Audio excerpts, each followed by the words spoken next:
Virginia Senator Mark Warner is calling on Facebook to change their political advertising policies. In a letter to CEO Mark Zuckerberg, Senator Warner accused the social media giant of having a, quote, apparent lack of foresight or concern for the possible damages caused by a policy that allows false advertisements to run on the platform. The move comes a week after Zuckerberg testified on Capitol Hill about this policy. Here he is going toe-to-toe with Congresswoman Alexandria Ocasio-Cortez. Would I be able to run advertisements on Facebook targeting Republicans in primaries saying that they voted for the Green New Deal? I mean, if you're not fact-checking political advertisements, I'm just trying to understand the bounds here. What's fair game? I don't know the answer to that off the top of my head. I think so. You don't know if I'll be able to do that. Senator Warner joins us now from Capitol Hill to expand on his concerns. Warner is, of course, the vice chairman of the Select Committee on Intelligence, and he also serves on the Finance, Budget, and Rules Committees. Great to see you, sir. Thank you, Crystal. Can you just react, first of all, to Facebook's decision not to fact-check political ads? Well, let's step back. It's not as fully bad as that. Facebook will fact-check political ads that are run by political parties, by third-party organizations. What they're simply saying is they're not going to fact-check ads that are run by specific candidates, by any candidate. And I think it's just a not thought-through policy. You saw that Zuckerberg couldn't answer Congressman Ocasio-Cortez's questions. Later in that same hearing, somebody said, well, if somebody runs as an American Nazi Party candidate, does that mean you could put out all of the vile that the Nazis believe and Facebook would be obligated not to take it down? And what makes it even worse is that when you're putting out political ads on Facebook, you also have this enormous reinforcing mechanism of trolls, bots, and a series of other entities, many of them not even American, that could then push that ad, that lying ad, further into the bloodstream. So I think they didn't think this through. I think we're seeing some of the ramifications of that even today. There was a press story saying, I think some wealthy guy in California has decided he's going to file to run for governor for 2022, so way before a campaign would start, just so he has the right to publish and put up ads that lie, that are blatantly false. Do we really want to coarsen our already pretty coarse political debate with Facebook allowing this to take place? I think it is ludicrous. I think it is short-sighted, and I just hope they'll, recognize they made a mistake, call a timeout, and reconsider. And yet, on the other hand, to play devil's advocate here, I can see how people of good faith would be uncomfortable with basically one entity and essentially one guy, Mark Zuckerberg, having such power to determine which political ads are a go and which are a problem.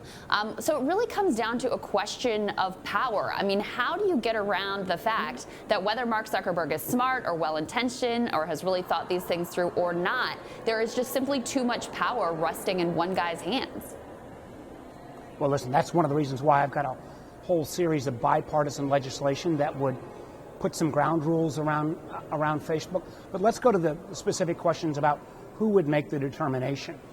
We already have cable news networks or cable networks who have a policy in place and the obligations on the opponent.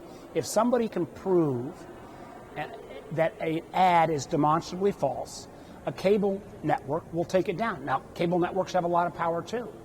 Maybe not as much as Facebook, but there is, while it's an imperfect process, there's already a precedence that operates on the basis of cable news for political candidate ads. Instead, they took the precedent that was set by broadcast TV, which has a different set of rules since they receive an FCC license.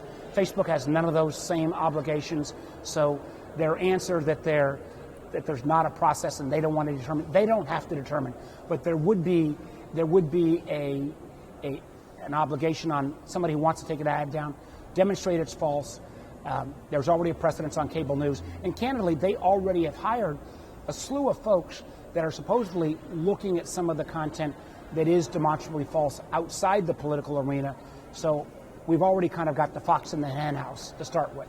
Yeah, and of course, some of your colleagues, including Senator Warren, have supported breaking up Facebook and some of these other big tech companies to get at this issue of power, of one entity, one individual essentially having so much control over our political process, which I think everybody, in fairness, is really concerned by. I know you're opposed to that approach. You said it could actually play into the hands of China. Can you explain that?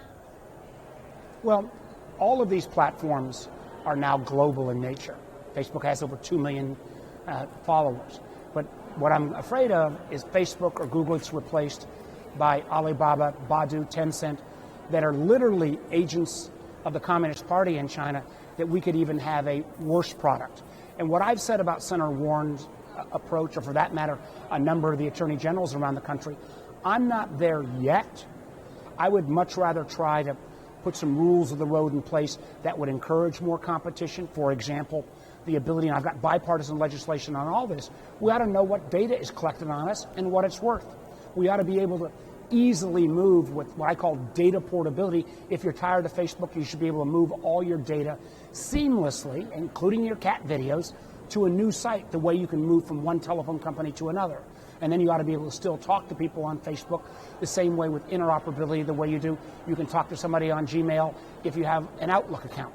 I also think we ought to have the right to know when we're communicating with somebody on Facebook, are we talking to a human being or a bot or machine, just for more transparency. So I'm leaving out the possibility of breakup if we can't find a way to add more competition into this space.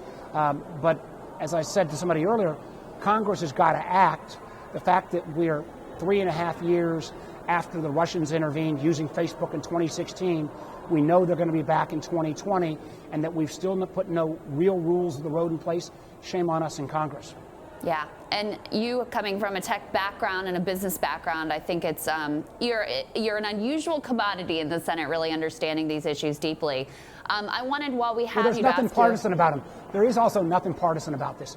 We ought to have goodwill from both. Protecting the integrity of our democracy should not be a Democrat or Republican issue. And that's why every bill that I put forward in this space is bipartisan. Right. Well, let's talk about that integrity of democracy while we have you.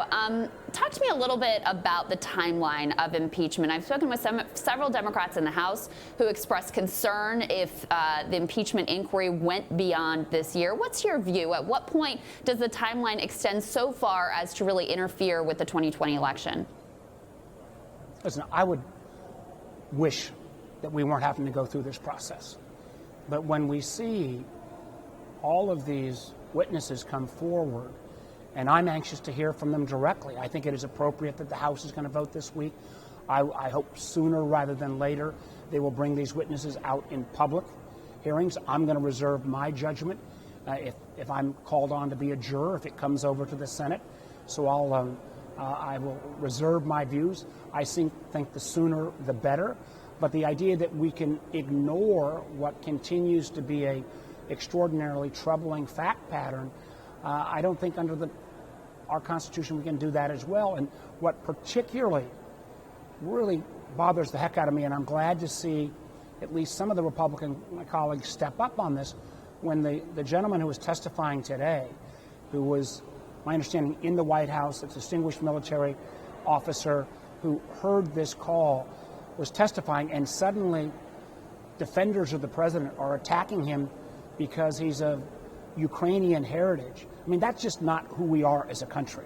And I fear that the defenders of the president have been willing to use, I don't hear them necessarily defending the phone call itself, but they seem to be grasping at all these extraneous items. And I wish we'd just stick to the facts. Let the facts be presented, and then the American people, and if it comes to the Senate, we'll have to make a judgment. Right. Well, and at the same time, only 3 of your Republican colleagues failed to co-sponsor Lindsey Graham's resolution condemning the impeachment inquiry. I mean, do you have any hope that your Republican colleagues will evaluate the facts? Do you think that there is any chance that they would vote to convict this president?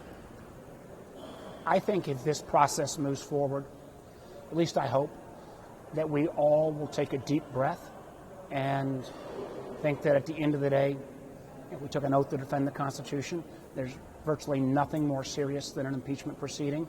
And I hope both sides will come in with an open mind from the Democrats, not saying they're going to move to convict, and an open mind from the Republicans not mean they're going to acquit. I think we got to hear the facts. I think this process will be helped when we get to this public process. I think Lindsey's most critiques was about, the rules of what the House was doing. I think the House is changing those rules. I don't think we ought to be weighing in on what the House ought to do. I think the Senate will have its own challenge if this impeachment comes to us, what our rules and procedures would be, and that we ought to have a fair and free and open debate on. But let's take it a step at a time.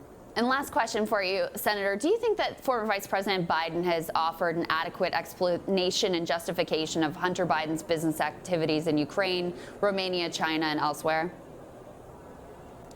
I think he's offered an explanation. I'm sure he will be pressed further, as this campaign proceeds.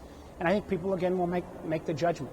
I think it's also kind of unique that you have the president's own children engaged in certain other activities and I actually wish we might step back from attacking each other's kids. And, I think there's plenty of fodder both in Biden's record and Trump's record that people can go at it on those bases. I think we'd be better served as Americans. Senator, great to see you. Thank you so much for your time. I really appreciate it. Thank you, Crystal. Thanks so much. And we'll have more Rising right after this.